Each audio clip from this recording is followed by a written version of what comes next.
দুলাভাই বিশ্বাস করেন আল্লাহর কিরা এই টাকা আম্মা আমারে দিছে আপনারে ফাঁসানোর জন্য আমি সত্যি কথা কইতাছি কি এখন জবান বন্ধ কেন এখন কথা বলতেছ না কিসের জন্য করব এরকম খারাপ কাজ আমি 100 বার করবো 1000 বার করবো 1 কোটি বার করবো যতদিন এই ছেলে এই বাড়িতে থাকবে ততদিন করবো এই ছেলে এই বাড়িতে থাকতে পারবে না ওকে এখনই বের করো ঠিক আছে তোমরা কেউ যখন জামাইরে এই বসে রাখতে চাইতেছো না এরকম নোংরা নোংরা ষড়যন্ত্র করতেছো তার সাথে ভালো জামাইরে আমি বিদায় দিয়ে দিই তবে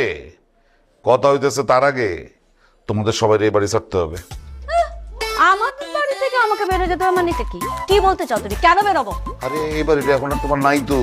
এই বাড়ি আমাদের নামে ছিল কিন্তু এখন তো আর আমাদের নাই মানে কি কি বলো মানে হইতেছে আমি আমার স্থাবর অস্থাবর সকল সম্পত্তি আমি নামে লিখে দিয়েছো এত বলদ আমি না আমার স্থাবর অস্থাবর সকল সম্পত্তি আমি এই জামাইয়ের ঔরসে আমার মেয়ে আমার যে নাতি বা নাতনি উপহার দিবে তার নামে সব উইল করে দেব। বাহ, আরেকটা কথা আছে আমার মেয়ের 28 বছর বয়সের মধ্যে আমি নাতি নাতনির চেহারা দেখতে চাই নাহলে কিন্তু এই উইল বাতিল হয়ে যাবে সকল সম্পত্তি এতিমখানায় দৌড় দিবে সময় খুবই কম। ভালো করছি না